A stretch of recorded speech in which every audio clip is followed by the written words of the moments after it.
Merci beaucoup pour cet entretien. En fait, nous sommes venus ici à Marrakech, à la conférence internationale mondiale sur l'élimination du travail des enfants.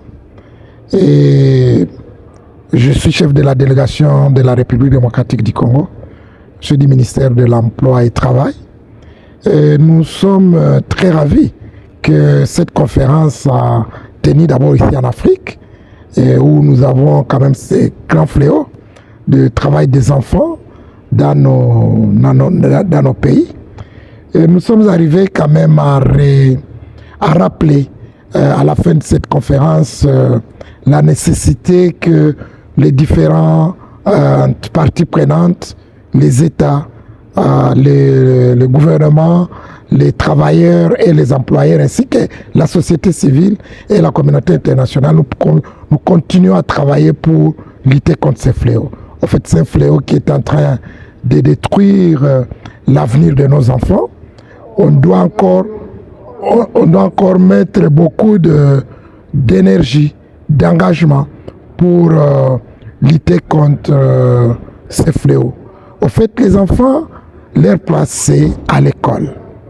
On doit mettre des moyens nécessaires, mettre des politiques nécessaires pour que les enfants puissent rester à l'école, puissent bien étudier, puisque c'est l'avenir de nos États, c'est l'avenir de nos pays.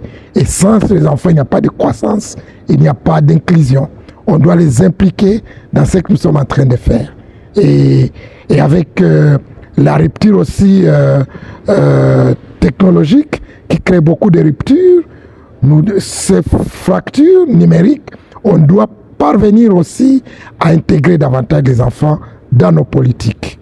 Et les actions doivent être prises en termes de protection sociale, en termes de revenus, pour qu'il puisse y avoir un salaire décent pour les parents, de telle sorte qu'ils puissent parvenir à prendre les enfants à charge, mais aussi les partenariats.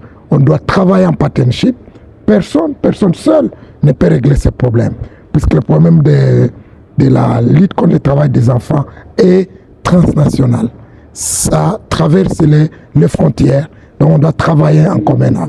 En commun. Différence entre les enfants de l'Afrique et l'Europe. Est-ce qu'il y a de la différence pour les... En fait, il n'y a pas une grande différence. L'enfant reste l'enfant. Et aujourd'hui, comme je le disais, avec les progrès technologiques, avec les progrès de l'Internet, les réseaux sociaux, les nouvelles technologies de communication, même l'enfant en Europe, l'enfant en Occident a aussi ses problèmes. Donc il y a beaucoup l'enfant accède facilement à la technologie, il est influencé par l'environnement, par la criminalité, par la pédophilie, par tous ces mécanismes, et ça permet à ce que même les enfants en Occident, là où il y a un grand progrès technologique, un grand progrès de communication, une grande pénétration numérique, ça permet à ce que les enfants encore puissent quitter les milieux du travail et entrer dans la criminalité, dans la débauche, et ce qui fait que nous devons travailler là-dessus, utiliser la technologie comme un moyen pour réintégrer les enfants, les inclure dans nos politiques et non les exclure des politiques sociales que les États sont en train de mettre en œuvre.